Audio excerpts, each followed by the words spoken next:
Sir ఇప్పుడు every year passed out people చాలా మంది వస్తూ ఉన్నారు, కానీ స్టిల్ అంటే జాబ్లెస్ వాళ్ళు కూడా అంతే మంది ఉన్నారు. ఎంత మందికి జాబ్స్ వస్తున్నాయో జాబ్లెస్ వాళ్ళు కూడా అంతే మంది ఉన్నారు. మరి డిజిటల్ మార్కెటింగ్ కోర్స్ అనేది ఎవరు నేర్చుకోవచ్చు అంటారు? ఓకే, గుడ్ క్వశ్చన్ అండి. సో డిజిటల్ మార్కెటింగ్ ఎవరు నేర్చుకోవచ్చు? ఫస్ట్ అండి, ఫ్రెష్ గ్రాడ్యుయేట్స్. మీరు డిగ్రీ, బీబీఏ, ఎంబీఏ, ఎంసీఏ ఏ క్వాలిఫికేషన్ ఉన్నా సరే మీరు ఈ కోర్స్ నేర్చుకోవచ్చు.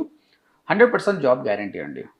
కాకపోతే మీరు ఒకటి గుర్తుపెట్టుకోవాల్సింది ఏంటంటే, ఫ్రెషర్గా శాలరీస్ అనేది తక్కువగా ఉంటాయి.